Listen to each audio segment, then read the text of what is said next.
Bonjour. Dans la première vidéo, j'ai expliqué pourquoi les collectifs s'épuisent. 3 régimes ontologiques.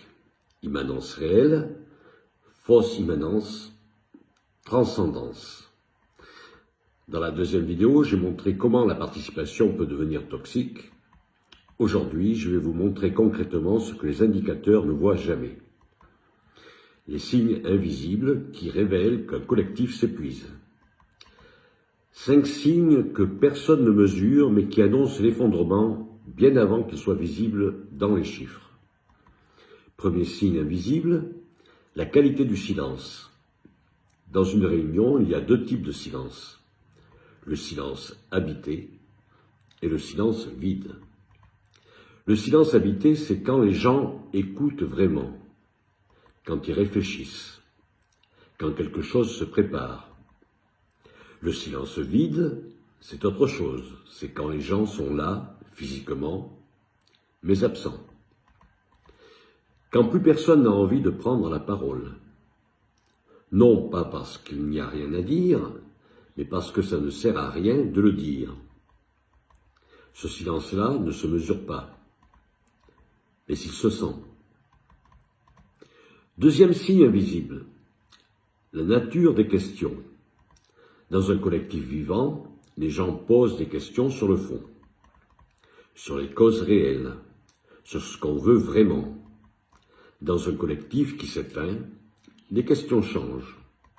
On ne parle plus que de procédure, de calendrier, de qui fait quoi. C'est important la procédure, mais quand c'est tout ce dont on parle, c'est un signal. Ça veut dire qu'on a renoncé à questionner sur le fond, parce qu'on sait que ça ne changera rien. Troisième signe invisible, ce qui se dit d'après. Pas pendant la réunion, après. Dans un collectif sain, les conversations continuent. Les gens prolongent, approfondissent, agissent. Dans un collectif épuisé, les vraies conversations commencent une fois la réunion finie. En aparté.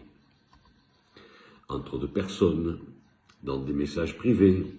C'est là qu'on dit ce qu'on pense vraiment. C'est là qu'on exprime ses doutes. C'est là qu'on se plaint.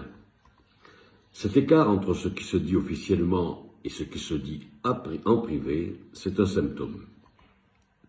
C'est un symptôme ontologique.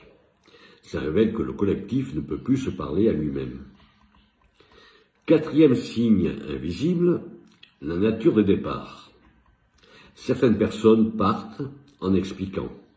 Elles disent pourquoi, elles expriment leur désaccord, elles laissent quelque chose derrière elles. D'autres partent silencieusement. Elles s'éloignent progressivement. Elles ne viennent plus aux réunions. Elles ne répondent plus aux messages. Et quand on leur demande pourquoi, elles disent « Je n'ai plus le temps, j'ai d'autres priorités ». Ce n'est pas faux. Mais ce n'est pas toute la vérité. La vérité, c'est qu'elles ne se vivent plus comme cause de rien. Alors elles partent, sans bruit. Ces départs silencieux sont le signal le plus fort. Mais personne ne les compte, parce qu'on ne mesure que les présences, pas les absences qui parlent. Et 5e signe invisible, enfin, l'énergie des fondateurs. Au début, les fondateurs portent le projet avec une énergie naturelle. Ils sont sources, ils initient, puis quelque chose change. Ils continuent à porter, mais ce n'est plus naturel. C'est un effort. Ils deviennent gestionnaires de leur propre épuisement. Ils tiennent parce qu'ils se sentent responsables, mais ils ne se sentent plus vivants. Cet épuisement spécifique des fondateurs, c'est un signal ontologique majeur. Il dit « le régime a changé, ce qui était immanence est devenu fausse immanence. Ce qui était source est devenu charge. » Vous voyez le problème? Aucun de ces signes n'apparaît dans un tableau de bord. La qualité du silence? Pas mesurable. La nature des questions? Pas quantifiable. Ce qui se dit en privé, invisible. Les départs silencieux, on ne les compte même pas. L'épuisement des fondateurs, ils ne le disent pas.